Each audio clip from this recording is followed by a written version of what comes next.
Good evening and welcome to a regular meeting of the Oak Harbor City Council. It is the evening of February 7th, 2023 at 6 p.m. I'd like to call the meeting to order at this time and first invite you to stand and join us in the invocation tonight led by Reverend Greg Steible with the Whidbey Presbyterian Church. Immediately following that, I will lead us in the Pledge of Allegiance. Reverend Steible. Hi, everyone. I bring you greetings from Whidbey Presbyterian Church. Please take a moment with me while I pray. Oh, Lord, my God, as we consider our community and positive ways forward, I ask for your blessing.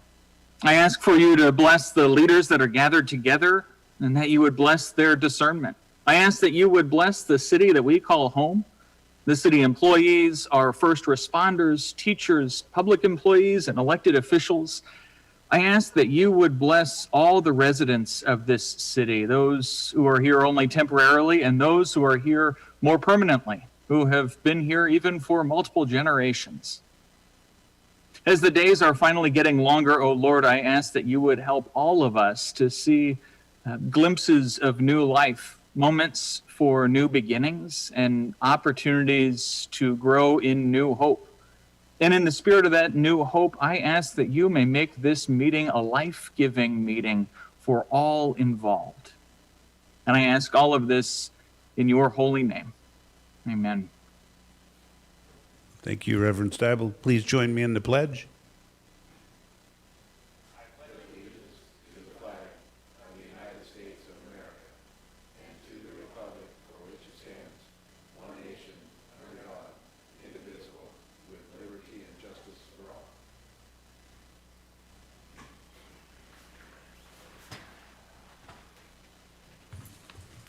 So tonight's meeting is being streamed live on YouTube and Facebook and will be broadcast on cable channel 10, HD 1090 following the meeting. Attendees are participating both in person and via teleconference. Guests that are included in staff presentations will be excused at the conclusion of the agenda item as appropriate. So with that, I'll turn to our clerk, Julie, to call the roll. Thank you, Mayor. Mayor Pro Tem Heisen. Present. Councilmember Wiesner. Present. Councilmember Stuckey. Present. Councilmember Evans. Present. Councilmember Hoffmeyer. Present. Councilmember Marshall. Present. Mayor, Councilmember Munns has requested to be excused. Okay, I would entertain a message or a motion to excuse Councilmember Munns. Yes, Mayor Pro Tem. I move to excuse Councilmember Munns. Second. Motion is second to excuse Councilmember Munns. That motion is made by Mayor Pro Tem Heisen, second by Councilor Weezer. All in favor signify by raising your right hand. That passes unanimously with those of us here. We'll turn to the agenda at this time. For any changes, now would be the time. If not, it will be approved as presented. Looks like that's flying just like it's supposed to. We don't have any special recognitions this evening, so we'll go right on to item 3 on our agenda, which is citizen comment period. Citizens may comment on consent agenda items or subjects of interest not listed on the agenda at this time. Citizens will have the opportunity to comment on the remaining agenda items during the meeting as appropriate. Citizens can also visit our website prior to our meetings for methods to submit public comment or contact the city clerk, Julie Nestor, by phone or email as noted here before us. When submitting comments, please include your name and address. Public comments sent anonymously will be shared with the mayor and the council, but will not be displayed. I said anonymously, didn't I? Did I say that right? Oh, good, good. We received one comment from the public since our last regular meeting, which is displayed on the screen now. This comment was also forwarded to the chair of the Arts Commission.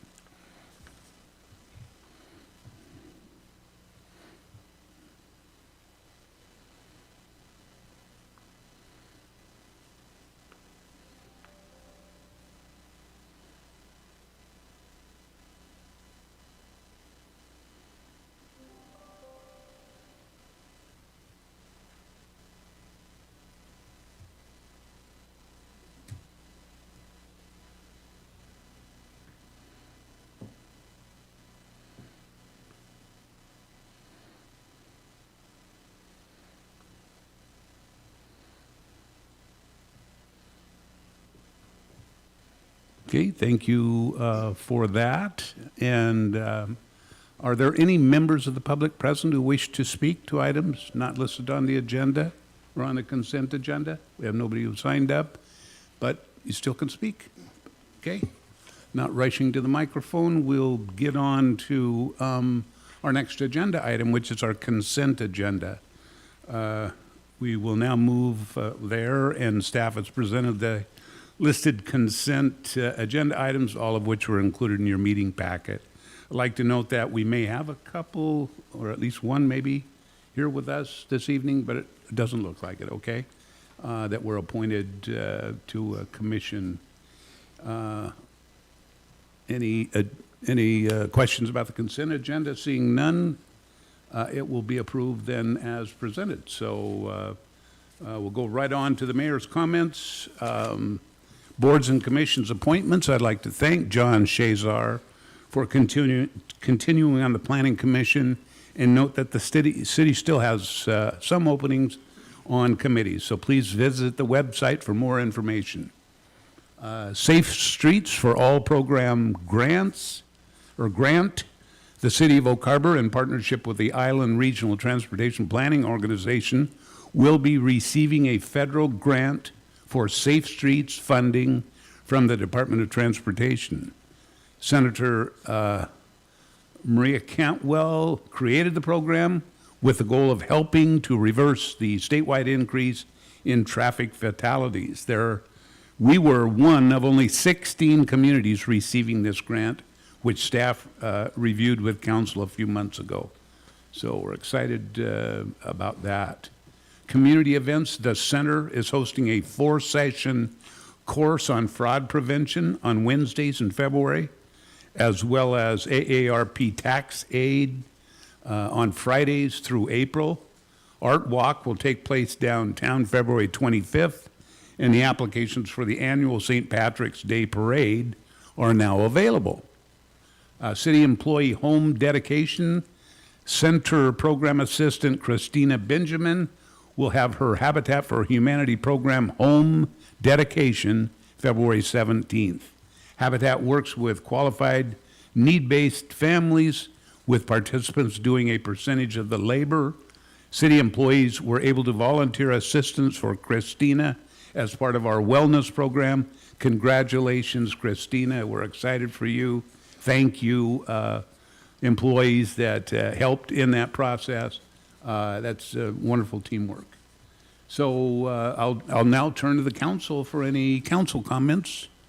It's time for council comments. Yes, Councilor Hoffmeyer. Yeah, I have a couple.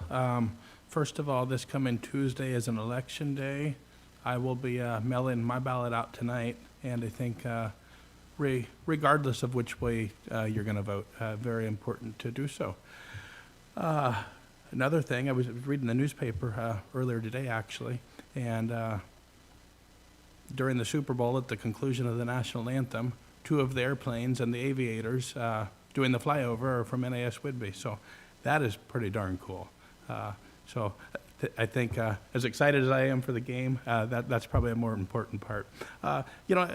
Another thing, looking on here at the presentations for the honors and the recognitions, there is an individual that I would love to see get an honor, to get a recognition. There are times on council that things might be fairly tumultuous, and try to always handle that with respect and understanding. And one individual that I really learned that from was a director on the school board, Peter Hunt, and I'm on his Facebook thread, and no matter how bad the morning is, no matter how the day's going, Pete's always an inspiration to get out of bed and get it done. So I don't know what the process would be for that mayor, but I would love to see some type of recognition we could give to him. So, and that's all I have for the day. Thank you. Thank you, Mayor. I'm privileged to serve as the Oak Harbor City representative on the Whidbey Camino Tourism Board, and we have an opening for a representative from lodging, and we'd sure love to see somebody from the Oak Harbor area step up there. And vacation rentals and VRBOs are becoming more and more popular, and it's certainly something that we as a tourism committee need to learn more about. And so I just wanted to put it out there, anybody that may have a vacation rental or be in the lodging industry here from the Oak Harbor area, reach out to me, and I'd love to talk with you more about the possibility of helping us out with the tourism board. Thank you. Thank you, Councilor Wiesner. Anyone else? Council comments? Okay, thank you very much. We will move on then at this time to item number 7A, and that is ordinance number 1967, fire UTGO bond financing. And tonight's presentation is brought to us by our finance director, Mr. David Goldman. Mr. Goldman? All right, thank you, Mayor. Council, David Goldman, Finance Director. This item is for the bond ordinance for the fire station and the Quint ladder truck that was approved as part of the excess bond levy that the voters voted on a few months ago. Let's go to the next slide here. So the purpose of this ordinance is to authorize the designated representative, who in the ordinance it's the city administrator along with the finance director, to work with the city's bond counsel and financial advisor, who are both here to answer your questions, but to work with them to conduct the sale of the voter approved bonds within the parameters set in the ordinance. A little background, as you'll recall, on July 12th last year, the City of Oak Harbor City Council submitted an excess levy fire bond ballot proposition to the voters for fire response time improvements, specifically for a new fire station in the west side of town, southwest side of town, and a Quint ladder truck. That was approved overwhelmingly by the voters by a vote of over 60%, about 62 point something, 0.6% in the November election. So following the will of the voters, the next step in the process is to authorize a designated representative to go ahead and work with the city's bond counsel and financial advisor to conduct the sale of bonds with the most advantageous terms within the parameters of the ordinance. Notably, the aggregate principal amount will not exceed the $9.2 million that the voters designated. Also, the interest rate is not to exceed 5.5%. And also the final maturity will not exceed the 21 years after issue, which was also in the in that ballot title.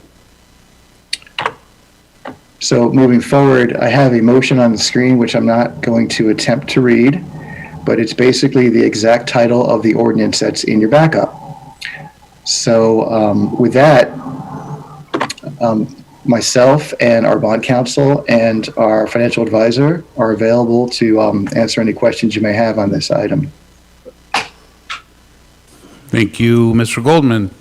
Before we turn to council, I'd like to verify with the city clerk that we've gotten no input from our public or questions or anything. That's correct, Mayor. We received no input from the public. Okay, then we'll bring it back to council, and I know that you've gotten some information on this previously, and maybe you're just ready to do a motion. Who knows? Mayor Pro Tem Heisen. First, I want to say again how pleased I am that the voters passed this bond. I think that there was a little bit of apprehension on the city's part that everybody was kind of suffering from tax fatigue or inflation fatigue, all of the above. But we also understand the importance of providing public safety services and our aging facilities and our expanding population. And I think that just like the Transportation Benefit District, this was kind of a message that when we are clear and upfront about our intentions with funding and exactly what we need to use certain funding streams for, then the voters respond positively and say, okay, we understand the need and we're willing to pitch in to make this happen. So I'm just, every time I see that 62 point whatever %, I'm just delighted. So thank you very much to the citizens of Oak Harbor. We will not let you down. This is going to make a big difference in terms of public safety. And with that, I move to approve the recommended action as presented. Second. So we have a motion and a second. Well said, Mayor Pro Tem, nice job. I totally agree and feel blessed. We have a motion and a second to approve the recommended action just as it is presented in front of you and in your packet. Any questions or, okay, seeing none, all in favor signify by raising your right hand. Okay, that looks like it passes unanimously, none opposed. Thank you again, council, voters, and staff, all of you, thank you. And thank you. And on behalf of our bond counsel and financial advisor who worked diligently and very hard behind the scenes to put this together, thank you. You bet. Okay, we'll move on to our next item. And that is item number 8A, under contracts and agreements. 8A says professional services agreement with 120 Water, lead and copper compliance. And I believe this evening we have our water supervisor, Mr. Chris Price, with us. Chris, nice to see you and have you here. Yes, you too. Good evening. Good evening, Mayor and Council. Can you guys see and hear me okay? Yes, we can. Perfect. All right, I'm going to go ahead and share my screen if I could. Just one second. Let me move this over here.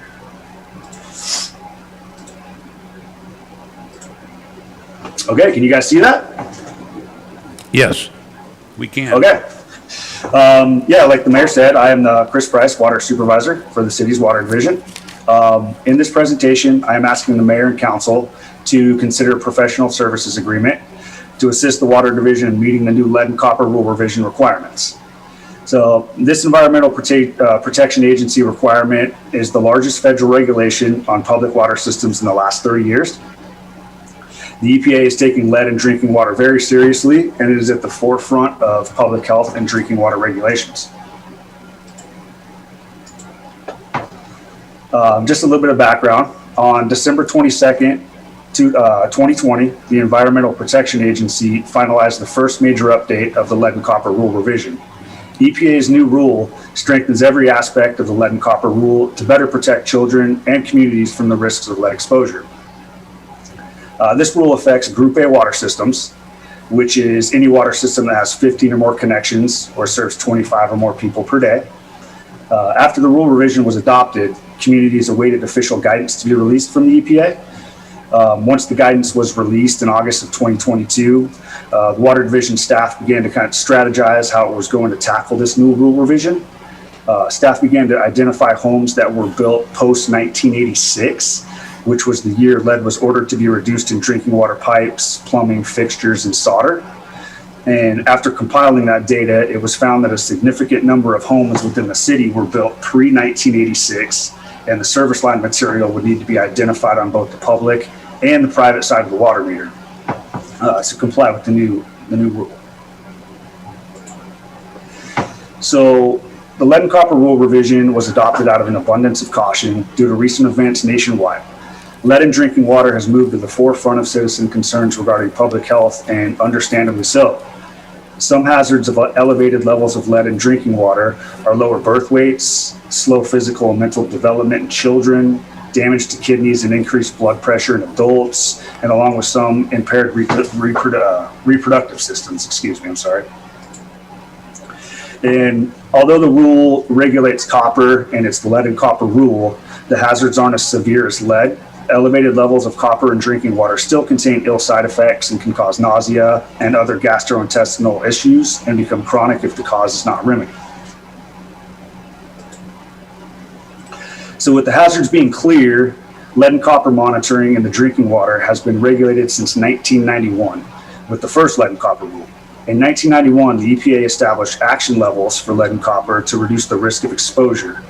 So action level exceedance is not a violation, but can trigger other requirements, which include water quality parameter monitoring, corrosion control treatment, source water treatment, public education, and ultimately service line replacement.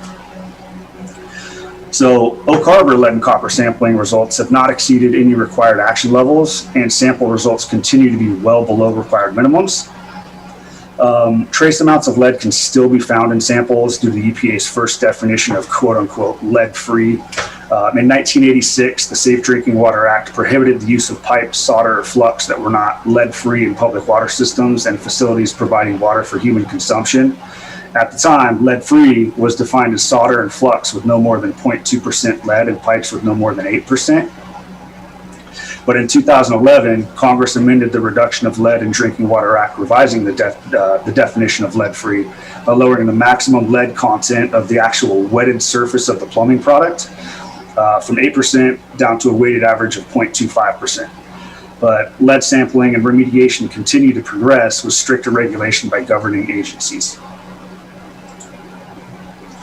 So the current lead and copper sampling procedures involve identifying homes that meet sampling criteria, communicating with those homeowners, and education on sampling techniques. Sample bottles and instructions are hand-delivered to 30 homes across Oak Harbor. Samples are then taken by the homeowner after water sits stagnant for a minimum of 6 hours within their plumbing system. And then collected samples are then picked up by the Water Division staff and delivered to a certified lab for testing.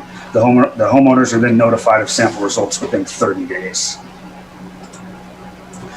So the lead and copper rule revision requires Group A water systems to develop and submit lead service line inventories to the regulating agency by October 16th of 2024, while continuing to comply with the prior lead and copper rule.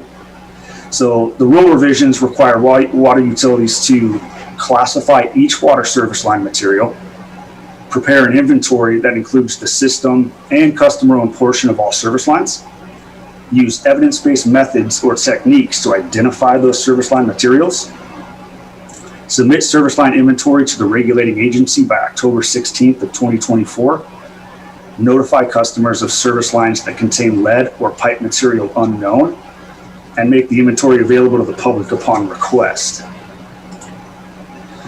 This regulation is a challenge for all community water systems. There are approximately 2,680 water service lines of unknown material within the city of Oak Harbor. That is approximately 43% of the water system's total water service connections. So the city needs to identify these water service lines using evidence-based methods and techniques. And this will include a combination of parcel investigations, digitizing older water tap cards, sifting through old building records and utility as-built, customer-based surveys, sampling, and physical excavations. And all said methods and techniques being performed while complying with the regulatory requirements. So acquiring the assistance of 120 Water would drastically reduce the demands of the regulation requirement on the city's water division. The Water Division will still be quite involved in the process, completing excavations and service line material identification upon the consultant's guidance and adherence to evidence-based methods and techniques. Some of the features this professional service would provide would be to define and execute a plan to comply with the revised lead and copper rule, sort data and records to comply with inventory requirements. So that would be things like converting GIS, billing system records, work orders, paper reports, and as-built into one single inventory solution. Prepare all data to meet state and federal agency requirements. Provide a software solution for inventory management. Provide a lead service line inventory verification strategy, and offer a software solution for future inventory additions and reporting compliance moving into the future. This new regulation has a significant impact on community water systems across the nation and is a big move forward towards improved public health in the drinking water sector. 120 Water will help with data and procedure management in meeting the lead and copper revision reporting requirements. So thank you for your time and your consideration. And with that brings us to the motion. And the motion is a motion authorizing the mayor to enter into an agreement with 120 Water in an amount not to exceed $50,000 for 2 years of service. And with that, I will be happy to answer any questions the council may have. Thank you. Thank you, Chris. Before we turn to council, I'd like to verify with our clerk that we've gotten no input or questions from the public. That's correct, Mayor. No input on this item from the public. Okay. And the one thing, I assume that I'm pretty sure that this question was already answered for me, but this request for $50,000 will come from the water reserve funds, and certainly should have no effect on rates or what we're doing moving forward. Yeah, I believe that's correct, Mr. Oborn and Mr. O. I don't want Chris to be put on the block unless he has to. This $50,000 will come from the water reserve. Yeah, it's in the rates already in the budget too. Okay, thank you. Okay, then let's turn to council for questions, any that they might have. Yes, Councilor Hoffmeyer. I guess I don't have a question. Chris, that was very well done, and I think, thinking back over the last year, don't know that we've had you on in a meeting here, so thank you for all you do, and continue what you're doing. Thanks. Bye. Thank you. I appreciate that. Okay. Mayor Pro Tem. I move to authorize the mayor to enter into an agreement with 120 Water in an amount not to exceed $50,000 for 2 years of service. Second.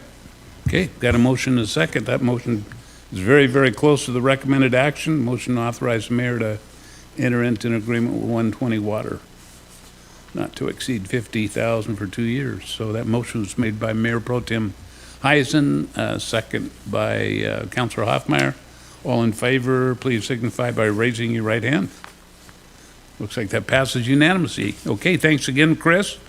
I'll remember you every time I turn my spigot on. Thank you. Thank you very much. You guys have a nice evening. Okay, we'll then move on to item number 8B, which is our 2022 Sanitary Sewer Rehab Award to In-Depth Excavation LLC. And tonight we have our city engineer, Alex Warner. Welcome, Alex. Thank you, Mayor and council members. Yes, I'm Alex Warner, the city engineer.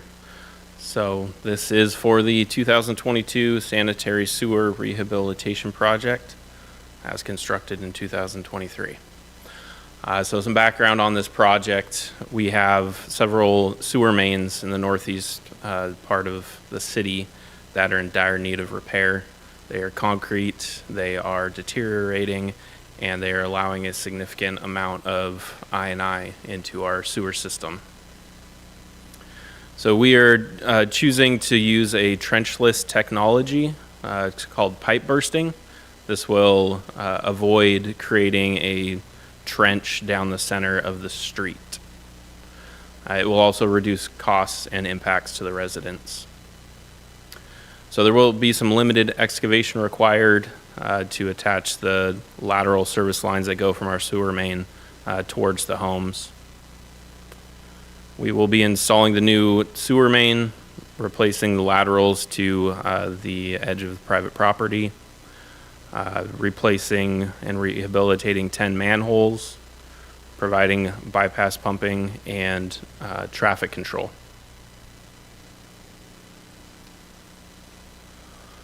So this is showing you the vicinity of the work. It is on Northeast 10th Avenue and Northeast 9th Avenue. It's approximately half a mile of sewer main that is being replaced. Here's a graphic showing this pipe bursting. So they set up their winch at a manhole up the line. They drop in their pneumatic bursting tool and they pull it through. It destroys the concrete sewer main and pulls behind it HDPE, the high density polyethylene pipe, to replace it. We're going in this case from an 8-inch concrete sewer main to an 8-inch HDPE sewer main. So here's a pretty cool advantage of using the HDPE is they use what's called a butt fusion welded fitting. And this tool shown here is creating that joint. So it really is eliminating those joints and those weak points in our sewer main that allow for groundwater intrusion. We had a significant number of bids. Typically we get 2 to 3 bids on projects, but this one we received 6 bids, which is very encouraging. You can see here the fluctuation from the low bid to the 6th bid. It's more than double. So it just shows you some of the uncertainty in the construction market right now. But the low bid was right in line with our engineer's estimate. To go along with the $519,000 for the work, we are asking for $100,000 in the change order allowance, which is directly in line with our approved Oak Harbor purchasing and policy manual. So this project was identified and funded in the recently approved biennial budget. We did design this, produce the PS&E set in-house in our engineering division, which saved about 15% of the construction costs, which is close to $75,000. We are looking to award it tonight, go to construction in the spring, and close out the project in summer of this year. I do want to mention I had to just today make a revision to the recommended motion, so you'll see that the change order allowance is now exactly $100,000. But with that, the recommended action is on your screen, and I can take any questions you may have. Thank you, Alex. Before we ask council, I'd like to verify with our city clerk that we've gotten no input from the public. That is correct, Mayor. We received no input from the public. Thank you. Clerk Julie will turn to council for questions or, yes, Councilor Evans. Just curious what kind of an impact this has on the residents on those streets and how they're notified, and are they shut down for a period of time on using the sewer system? There will be some minor impacts to the residents, specifically when we go through and burst the main. Then they'll no longer have that connection directly to the main from their lateral. So we've sent out notices. Actually today we put those in the mail. We're giving them, should be about 6 weeks notice. And then on the days of construction, we'll be out there going door to door. And I anticipate it'll be, half a day at the most, just, to be aware that, we're performing the work and we're getting it done as quickly as possible. We'll take those laterals, a handful at a time, so we're not disconnecting too many homes at any single point. Thank you, I appreciate that. Councilor Hoffmeyer. Yeah, this is pretty exciting. The pipe bursting technology, awesome. The fuse and fill joints, love it. This might better be a question for Jack, but I think you might be able to answer it, so I'll ask you. Could you briefly describe the impact that the INI, the stress that the INI creates with the wastewater treatment plant? I can. Go ahead. Okay. It's specific to this project. We have the laterals coming to the sewer main, and at that joint, they've deteriorated to where they're no longer in direct contact with the sewer main.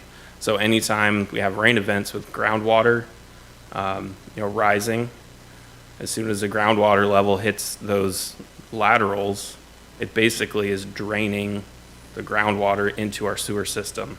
So that water is then flowing all the way from the northeast quadrant of town. It eventually ends up at our treatment plant. So we would expect to see a reduction in those rain events having an impact at our treatment plant. This is a small impact to that, but what I'm encouraged by is we have this contract in place now. We have designed in-house, and then coming down the line, we've got the INI correction program for the southeast part of town that we could utilize these technologies for. Awesome, thank you. Yeah, I can add a little bit to that. Alex left the door open there, thank you. Yes. Just to add to it a little bit, he kind of alluded to, we have the almost $2 million grant for that, so this will kind of get us warmed up, and we'll utilize that money in a future project. But like we said, we're still working on the specifics, so we're not ready to formulate a project for that one Certainly, we're kind of prepped for it, but once we know all the terms and how we work with it, and a lot of times they don't let you do things in advance, so we got to wait till we know all the terms. So that's still coming out for that $2 million project. And then you talk about capacity issue that we had. I mean, we had a really wet winter in 2019, the first winter we were going through with our new plant, and the capacity really went beyond it. So it just highlighted the need to look at the inflow and infiltration. And we know, like was talked about there, that sometimes the pipes are, the water line's above the pipe, and so those seams and everything just leak in the water. And so even though the rain stopped, we still had the capacity coming into the sewer plant. So it's a way of increasing capacity by being this preventative area and sealing our pipes and reducing the infiltration that we get. So very positive issue, very positive to the council goals here of addressing our infrastructure here, and this is a great project, and we certainly are looking forward to that next one coming there with funding from federal government, thanks to earmark from our Representative Larson. So. Thank you, and I think that's the part that excites me the most, the steps that we are making to preserve what we already have. So, thank you. Yes, Councilor Evans. If there's no other comments, I'll make a motion. I move to authorize the mayor to sign the construction contract with In-Depth Excavation LLC for the 2022 Sanitary Sewer Rehabilitation Project in the amount of $519,135.75. Authorize the Public Works Director to execute change orders up to $100,000 in total. Second. Okay, got a motion and a second.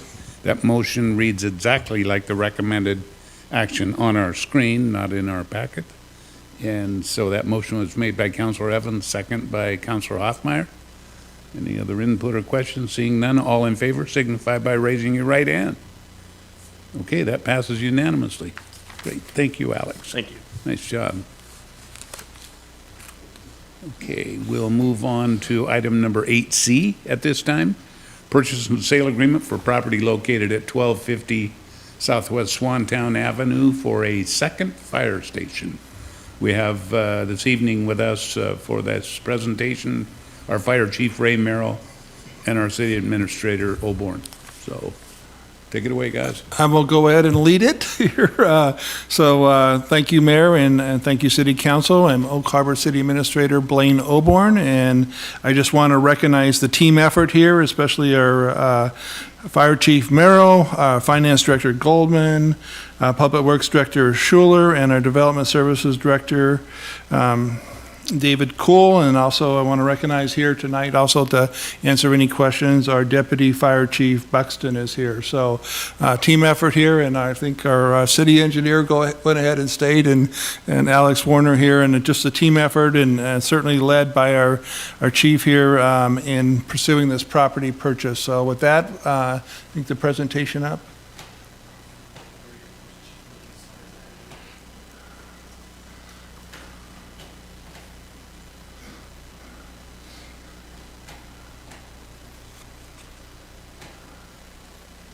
All right, we can go ahead and go to the next slide here. Chief knows this better than I can, but 2016, we were involved in a fear and peer study here, and they looked at locations and optimal locations, and I think the optimal location was Swantown and Heller, I believe, right? And this property is very, very close to that, so it's really an optimal location here for this property we're talking about purchasing. The next slide here is a picture of the property here. So certainly, if we purchase this property, the fire station would replace that house that's existing there now. So next slide here, just kind of going through the points related to the property. Certainly the location is there, 1250 Southwest Swantown Avenue. It's 1.69 acres. It's zoned R3 and R4 and R2, so it has some apartment zoning that makes the value go up. Assessed value is you can see, is quite a lot lower, but looking at the market value there is quite a lot higher. Like I said, the zoning is split between R4 and R2. It's a conditional use to go to a fire station as a government facility, so it would take a public hearing process here, and it would take some time to do it, and so we made sure that we had a 6-month feasibility in this, because if it did not get approved with the conditional use, then there would be no use for us to have the property in there. So that's a major condition of us to purchase this property there. So it has that 6-month feasibility, and we'd also do the environmental that we've done with every property there. We don't anticipate that, but I think that's just a good practice to make sure there's no environmental hazards that are unknown in that area there. So then we started off with a bid that was close to what we felt was the fair market value of $783, settled with $800,000 with it, and that's what the agreement is. And then the land, as we talked about, some small challenges there, but a certainly very favorable location. We expect it, right now it kind of goes off on the side street there. We would do the access right onto Swantown. And there's been a lot of preliminary engineering that the chief could speak to there for that property. So it's pretty much ready to go. And then we'll have other steps here with bringing on the architect. And we just did one of the steps here with the bond financing. So with that, the recommended motion would be to authorize the mayor to sign the purchase and sale agreement with 1250 Swantown LLC for the property located at 1250 Southwest Swantown Avenue. And myself and a lot of the crew here, staff, are, especially Chief Merrill, are here to answer any questions you might have. Okay, thank you. Before we turn to council, let's verify with our clerk that we've not heard from our public on this issue. That is correct, Mayor. We had no input from the public. Thank you. Clerk Julie? Okay. Turn to council. I know this is not the first time you've looked at this and talked about this, but yes, Councilor Stuckey. A couple of questions. The study that was done some time ago, there was that Fort Nugent property that we have, and that's not workable. That was what was suggested during that study some time ago, and, being that we already own that property. You got two questions. You want me to catch the first one first, or you want to do both at the same time? Go for it. Go for it. You just Okay. dive right in. So, as you may remember, back in 2016 and 2015, we did the Fair and Peers study to look at the feasibility of areas within the area that we wanted to put the fire station. One of them was the old Ida place, which turned out not to be relevant to us. It was way too expensive. The next one would have been where the Windmill Trailer Park was. Again, that was a very large lot with a price tag a little over $5.5 million when they were originally asking for it. And again, it was not advantageous for our use. The other one was on SR 20 at Southwest 24th, which would have been a very terrible location because it would have dumped directly onto SR 20 right out of the fire station, so probably not a good idea to put it there. So the intent was years ago, and when I say years ago, back in the early 2000s, we were looking at the potential of that corner of the park as being a location for the fire station, as well as a 4 million gallon water tank. Since then, of course, the water tank has moved up to the Gun Club Road. The football field went in, the parking lot went in. The area that we would have built on initially was taken by part of the parking lot area within the park itself. In order to put the station there, we would get creative with relocating the position of the fire station so it doesn't come directly out onto Ridgeway. We would put the fire station at an angle in the park itself and then have a long driveway out onto Ridgeway Drive.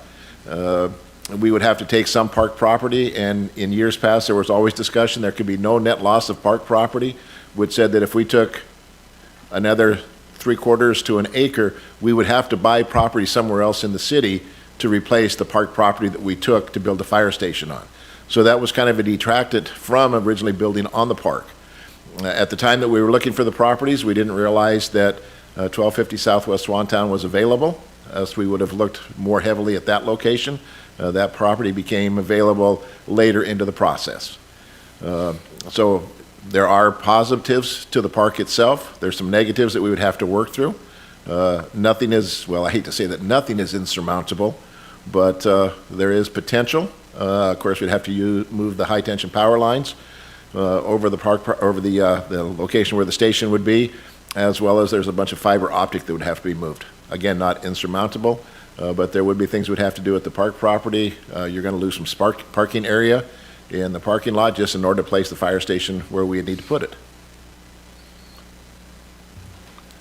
And any ballpark estimate on those costs? When I talked to PSC a few years ago, it was a little over 100,000 to move the power lines.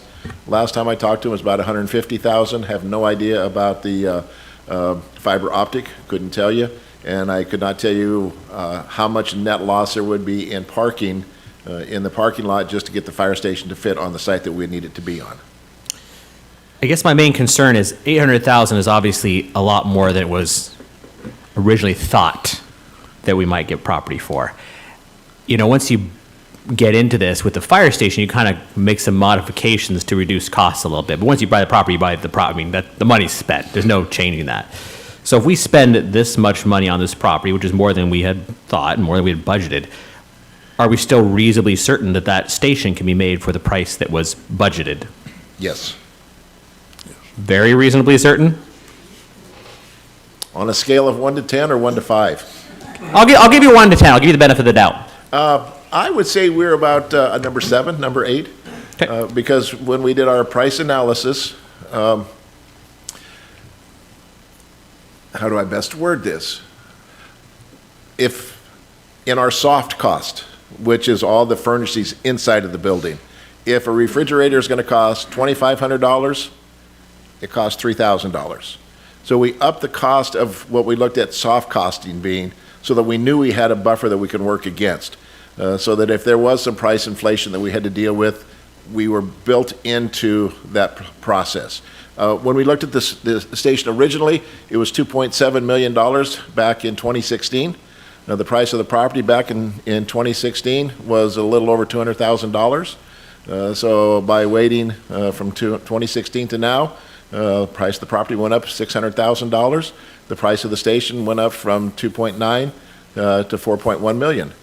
But we did allow for anticipated cost increases when we looked at the total cost at $9.2 million between the Quint and the fire station. We looked at the Quint and we anticipated the cost on that to be at 1.3 to 1.4 million. The latest price that we've gotten is 1.087 million. So we've seen a reduction in the price of the Quint as well. And time frame, I mean, I'm assuming that we've looked at all our options at this point as far as properties go. We don't have a time frame that we have to do this right away. I'm just trying to make sure that all the options have been looked at as far as properties go. If you've been out that way, you know there's very few properties available. Sure, and I live out that way, so I so get you on that. Yes. There's very few properties that are available. When you look either on Swantown or Fort Nugent, there's just nothing that's feasible. And if we go further out on Fort Nugent, that puts us further away from part of the area that we want to protect. So for every action, there's going to be a reaction. The further south we go, the less we provide coverage to the north. When we look at, is there somewhere else to build? Probably not. Not in the prime location that was determined back in 2016. Okay. And just what I'm getting at for me personally is, we say we need this property and this is our property, it makes the most sense. I understand that. But for me personally, I'm, again, very passionate about being at that budget. And if it comes down to it, I personally would look at reducing the imprint of the station to keep it under budget. I don't want to undercut the station too much because we're paying more than we thought on the property. So that's kind of where I'm going with this. For me personally, I don't know how everyone else here feels. So, I mean, I hear you on that. I would hate to keep reducing the station if it came to that, to keep it under budget or at budget. When we started looking at costs recently with the price of the property, I went to Chief Buxton and the rest of the staff and I said, okay, where can we cut things out of the station? Where can we make modifications? If we can reduce 500 square feet, we could save $50,000, $60,000 in the price of the station. Mike's been working on it. The other guys have been working on it.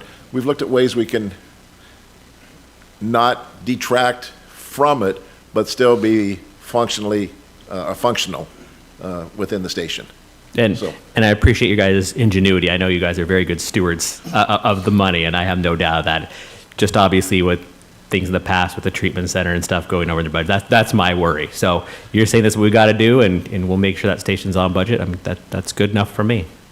When it comes to money for the city, I am extremely prudent on how we spend those dollars. Yes, you are. I appreciate that. Yes, I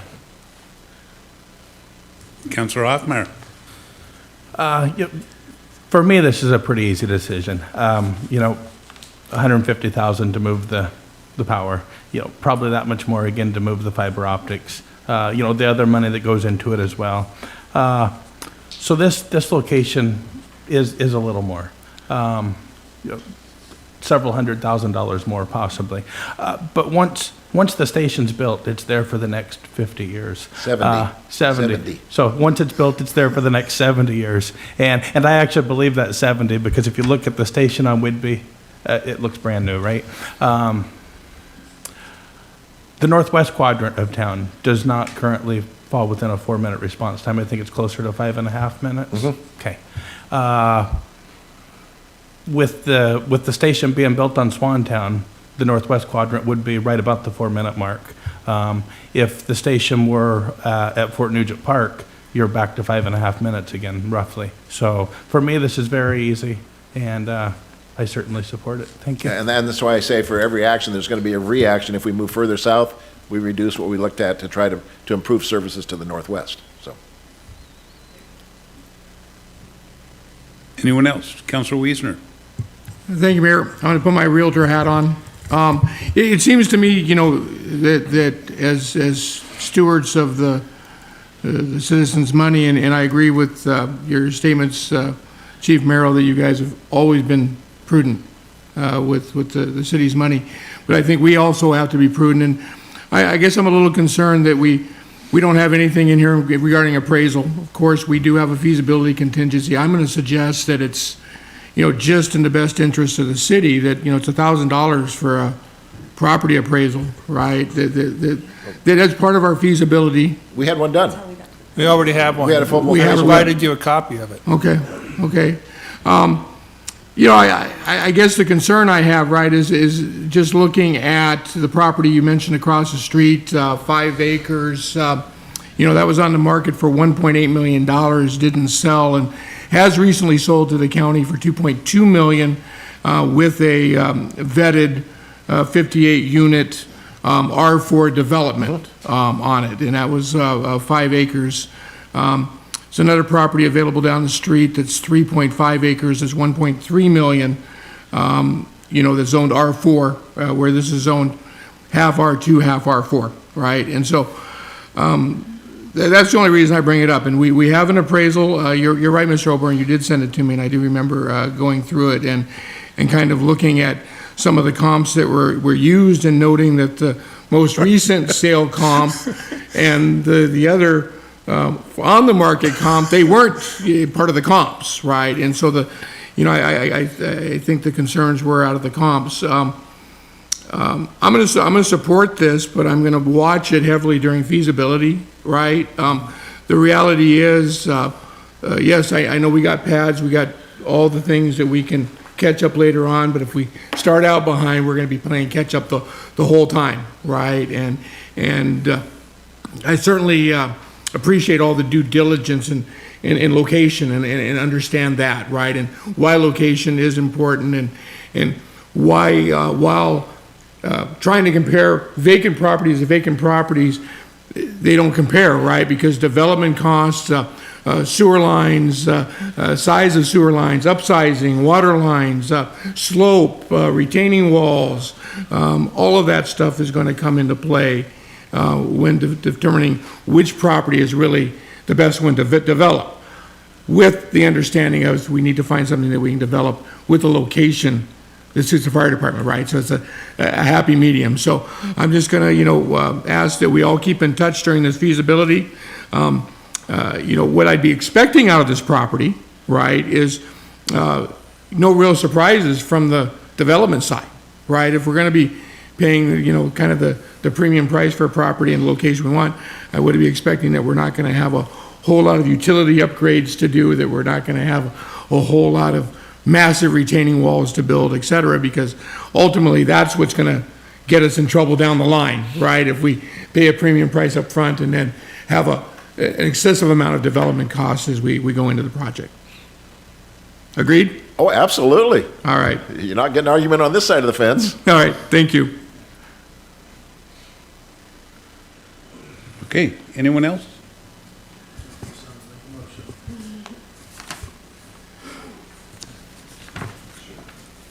Yes, Councilor Marshall.